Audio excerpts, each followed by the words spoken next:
Em 2 anos, o número de refugiados do Amazonas cresceu 306%. A Assembleia Legislativa realizou 300 testes de detecção do vírus HIV e sífilis no dia de combate à AIDS. E na edição do Bom Dia de hoje, você também vai ver, de acordo com o IBGE, a expectativa de vida do brasileiro sobe para 74,9 em 2013. A possível prorrogação do programa Luz para Todos do governo federal no estado do Amazonas foi tema de audiência pública na Assembleia Legislativa. O programa Bom Dia desta terça-feira, dia 2 de dezembro de 2014, está no ar.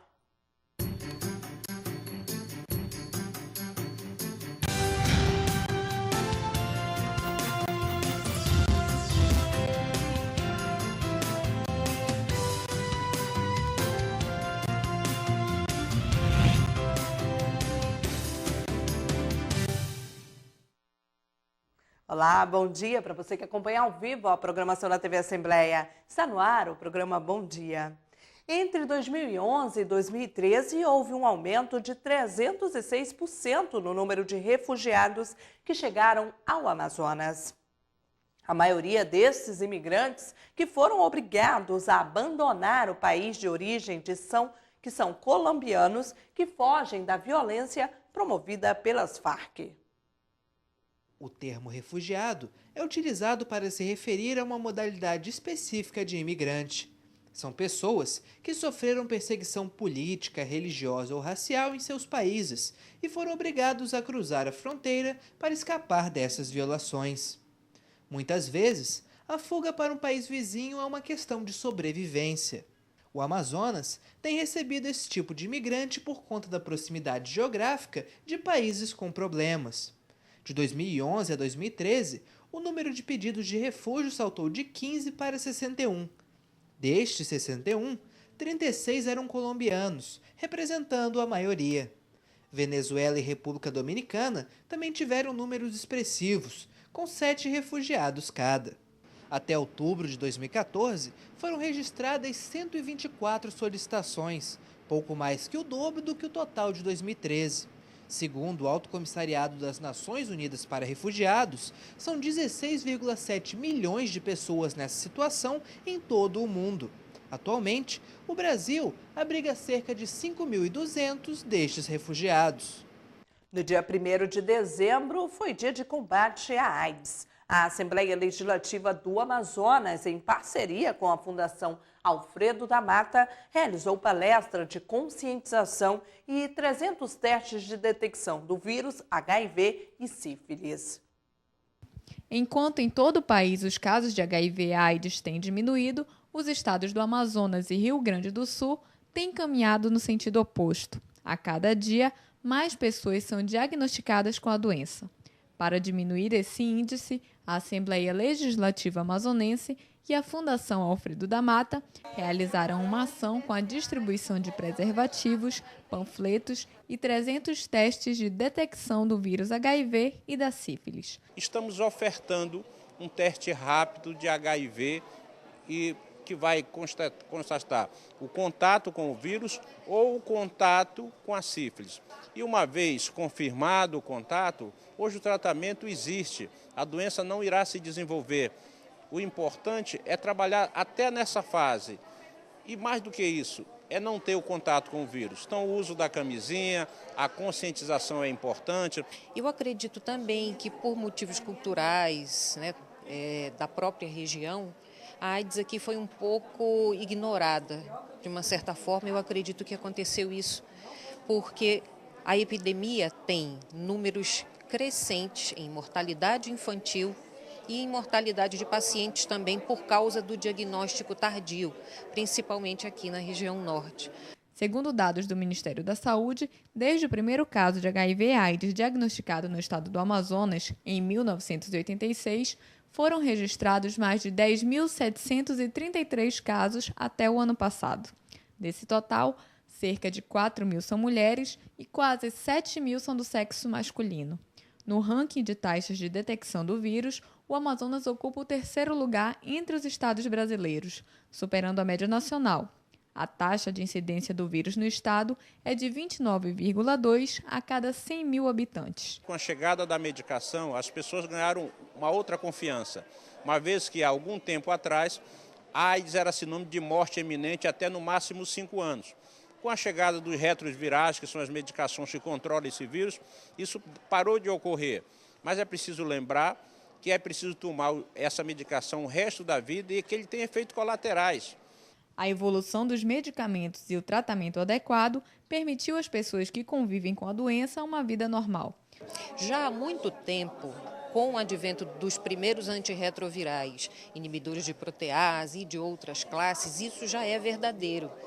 Então, hoje, muito mais ainda, com a combinação de 3 drogas em um só comprimido, em uma só pílula. Então, o avanço da tecnologia possibilitou tanto os diagnósticos precoces, com o teste rápido, que sai em 15 minutos, 20 minutos, meia hora, quanto também a melhor adesão ao tratamento, que ao invés de você tomar 10, 15 pílulas, você toma uma só.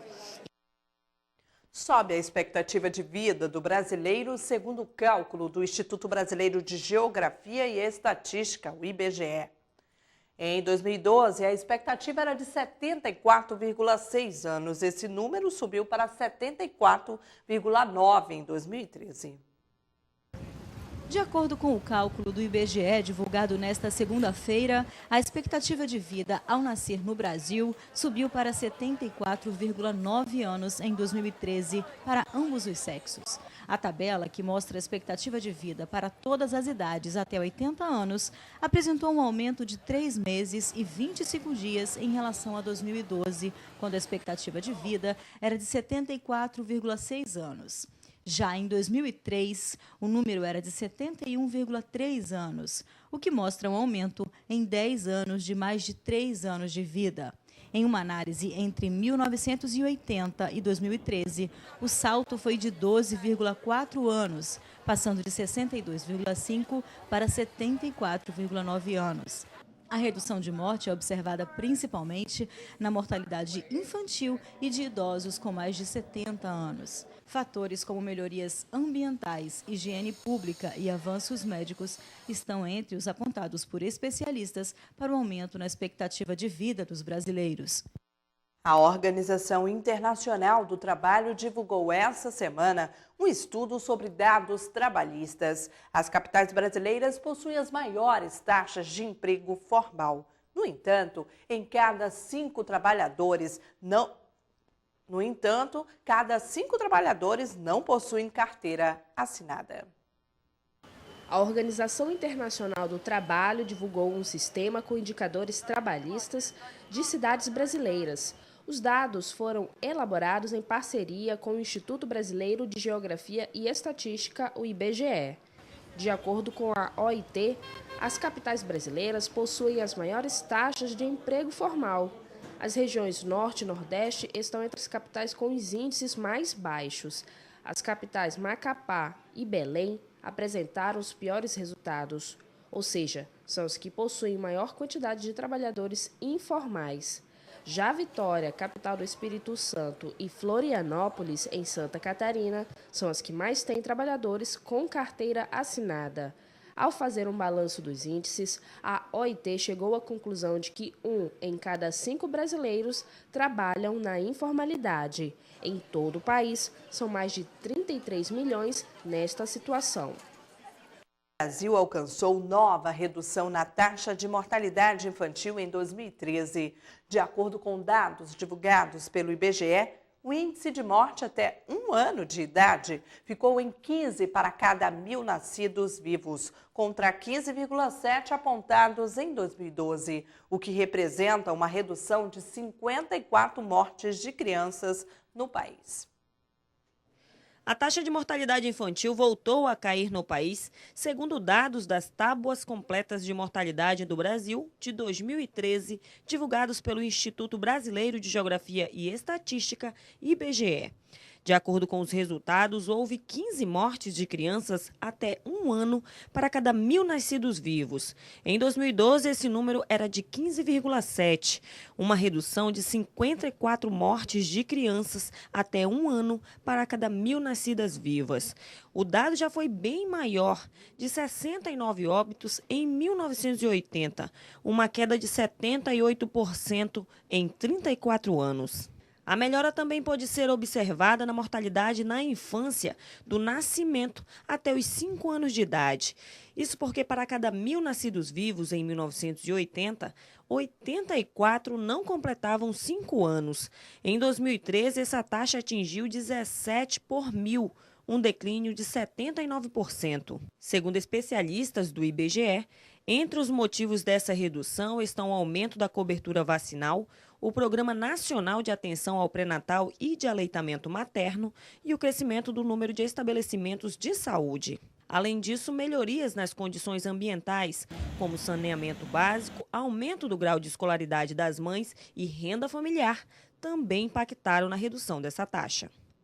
E veja a seguir, durante a audiência pública na Assembleia Legislativa, foi anunciado a possível prorrogação do programa Luz para Todos do governo federal. Não saia daí, voltamos já.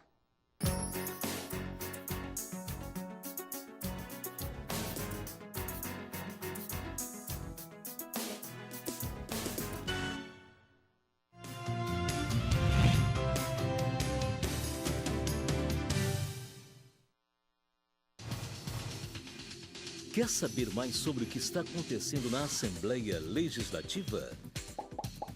Acompanhe seu deputado também pelo site, onde você encontra a agenda de eventos, notícias do parlamento e muito mais.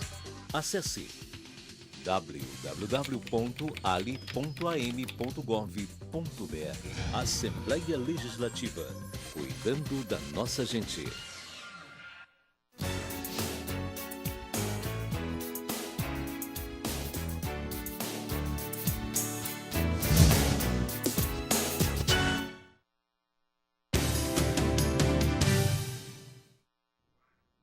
Estamos de volta com o programa Bom Dia. A possível prorrogação do programa Luz para Todos do governo federal no estado do Amazonas foi tema de audiência pública realizada na Assembleia Legislativa. Diversas comunidades da região ainda sofrem com a falta de energia elétrica 24 horas por dia. A Comissão de Minas, Gás e Energia, presidida pelo deputado Sinésio Campos, foi quem intermediou a reunião. Em todos os 62 municípios do Amazonas, existem comunidades que ainda não possuem abastecimento de energia elétrica ininterrupto. A informação foi repassada pelo coordenador do programa Luz para Todos no Amazonas, Robson de Bastos, em audiência pública realizada na Assembleia Legislativa. A pauta da reunião foi a vontade das autoridades do Estado em conseguir a prorrogação do Luz para Todos no Amazonas. Atualmente, mais de 100 mil famílias já são atendidas pelo programa. A meta inicial era 81 mil famílias. Porém, ao longo de 10 anos de existência, o Luz para Todos acabou por descobrir mais comunidades que sofrem com a falta de abastecimento elétrico. Ainda existe um déficit de 60 mil domicílios que precisa ser sanado. Tem muitas comunidades indígenas, muitas comunidades quilombolas, inclusive as que foram criadas recentemente, que ainda não têm acesso à energia 24 horas. Então, o grande desejo da presidenta Dilma, o grande desejo do deputado Sinésio Campos, é que essas comunidades possam vir a ter energia 24 horas para incrementar a produção, para melhorar a qualidade de vida, para proporcionar uma melhoria de saúde dessas populações. Certo? Então, todos os 62 municípios ainda têm comunidades que precisam ser atendidas, que são aquelas comunidades que nós chamamos de isoladas. Durante a audiência, o coordenador do Luz para Todos revelou que a Presidência da República já encaminhou para a Casa Civil o pedido para a prorrogação do programa. O deputado Sinésio Campos, presidente da Comissão de Minas, Gás e Energia da Casa, destacou a importância do Luz para Todos ao Amazonas. Já existem estados brasileiros que já foram energizados 100%, mas não é o caso do Amazonas. O Amazonas ainda existe demandas que precisam ser atendidas. Então, esta audiência pública aqui na Assembleia Legislativa também vem atender e vem ao encontro do anseio da população. E aqui tem a empresa da Amazonas Energia, tem a coordenação do Programa Luz para Todos, tem a nossa comissão permanente da Casa de Minas e Energia e vamos tentar agora sensibilizar e principalmente ouvir as demandas que o povo está nos trazendo do interior do nosso estado. Além do Amazonas, outros 6 estados do país já encaminharam o pedido de prorrogação do programa Luz para Todos ao Palácio do Planalto. Por ordem do Superior Tribunal de Justiça, os processos dos envolvidos na Operação Estocolmo da Polícia Civil está temporariamente suspenso no Tribunal de Justiça do Amazonas. A determinação é para a apresentação das alegações escritas até o julgamento do mérito de um habeas corpus impetrado no STJ pelos réus da operação. O relator do processo no Tribunal de Justiça, desembargador Rafael Romano, acatou a orientação de suspensão temporária do processo que envolve os réus da Operação Estocolmo. A decisão foi do ministro Nefi Cordeiro, do Superior Tribunal de Justiça. Cordeiro determinou a suspensão do prazo para a apresentação das alegações escritas até o julgamento do mérito de um habeas corpus impetrado no STJ pelos réus da operação. A Operação Estocolmo desarticulou uma organização criminosa de exploração sexual de adolescentes. O esquema de exploração sexual infanto-juvenil foi desmontado pela Polícia Civil com o apoio da Polícia Federal e o Exército em 2012, depois de denúncia de familiares de uma das adolescentes aliciadas. Foram expedidos 15 mandados de busca e apreensão nas casas dos supostos clientes, 31 mandados de busca e apreensão de vítimas, entre adolescentes e mulheres adultas, e 8 mandados de prisão preventiva. Mais de 200 policiais participaram da operação. A Justiça decretou a prescrição de mais um crime atribuído ao ex-prefeito de Quari, Adail Pinheiro. Desta vez foi o TRE que apresentou demora no julgamento de um processo envolvendo crime eleitoral praticado em 2010. O político continua preso pela condenação por favorecimento à prostituição infantil. A prescrição é um fenômeno jurídico que ocorre quando o poder estatal é ineficiente na punição de determinados crimes. A demora nos julgamentos é uma das causas possíveis para a prescrição. Uma decisão do Tribunal Regional Eleitoral utilizou este fundamento para extinguir um processo que acusava o ex-prefeito de Quari, Adail Pinheiro, de uso de instituição pública em benefício de partido político. A pena por esta prática é de 6 meses e o processo deveria ser julgado em, no máximo, 3 anos. Como a infração ocorreu em 2010 e o julgamento foi em 2014, o crime prescreveu. Porém, Adail Pinheiro segue preso, já que foi condenado pelo Tribunal de Justiça por favorecimento de exploração sexual de vulnerável. O ex-prefeito aguarda agora o julgamento de um habeas corpus, que está pautado no STJ para o dia 18 de dezembro. Cerca de 90 mil pessoas podem estar encarceradas arbitrariamente no Brasil, segundo o levantamento do Instituto de Pesquisa Econômica Aplicada, o IPEA. O estudo aponta que o país deveria aplicar mais penas alternativas que não exijam a restrição de liberdade. Mais de 37% dos casos de prisão provisória terminam com a soltura dos encarcerados. Esses detentos acabam sendo absolvidos ou cumprindo penas alternativas. Os dados são de uma pesquisa realizada pelo IPEA em parceria com o Ministério da Justiça.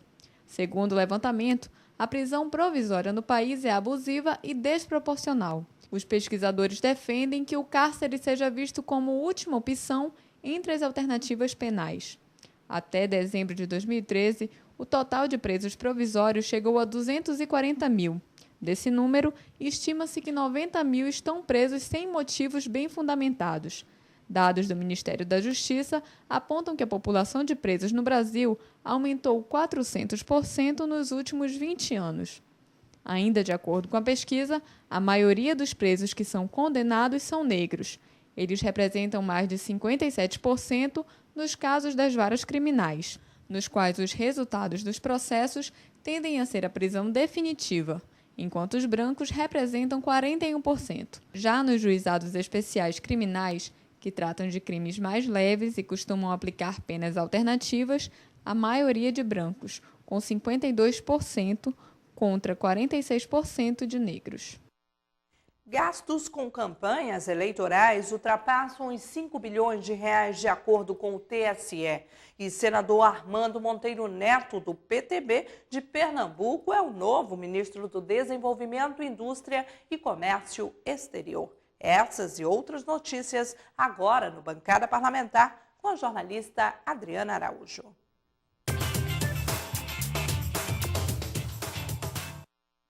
Olá, seja bem-vindo ao Bancada Parlamentar. As campanhas eleitorais deste ano apresentaram um gasto de mais de 5 bilhões de reais. A informação foi divulgada nesta segunda-feira pelo Tribunal Superior Eleitoral. A eleição de 2014 já pode ser considerada a mais cara da história. De acordo com o levantamento feito nas despesas declaradas ao Tribunal Superior Eleitoral, a campanha de 2014 custou 5 bilhões de reais. O número é referente à campanha de todos os candidatos a deputado, senador, governador e presidente. Os dois partidos que mais gastaram foram PT e PSDB, como já era esperado, já que ambos levaram candidatos para disputar o segundo turno presidencial. As duas siglas gastaram sozinhos mais de 1 bilhão de reais, 1,12 bilhão pelo PT e 1,03 bilhão pelo PSDB.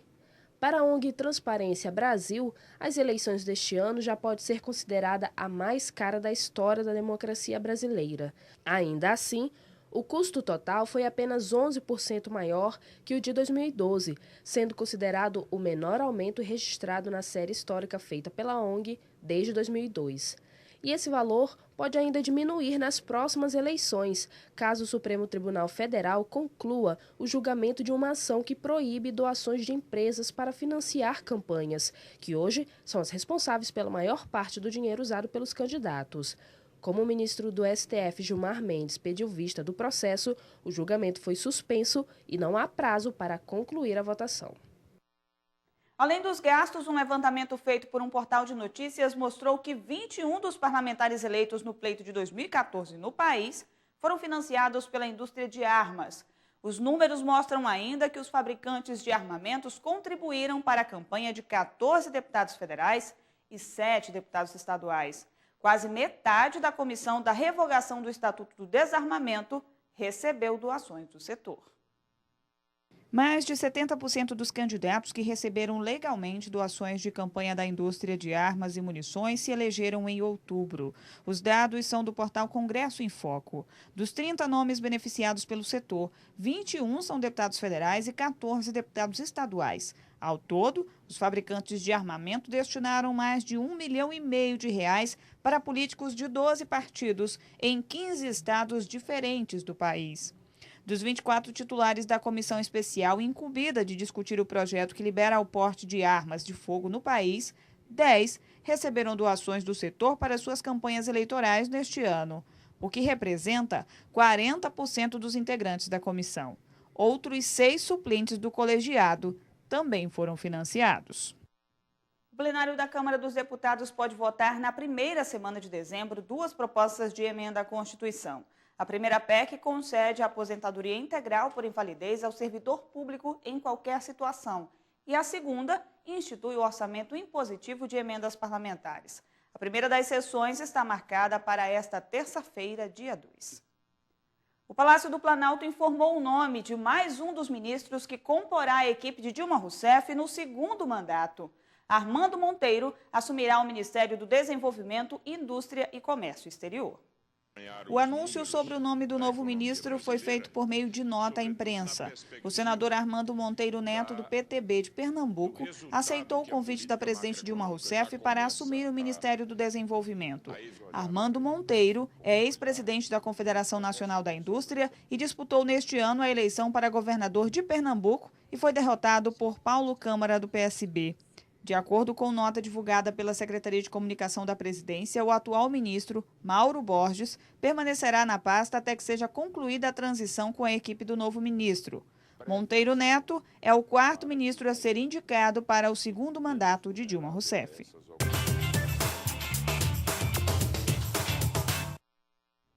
E hoje, às 10 horas, no plenário Rui Araújo, acontece uma sessão de tempo para tratar sobre os fins dos contratos e convênios dos colaboradores e bolsistas do Centro de Biotecnologia da Amazônia, o CBA.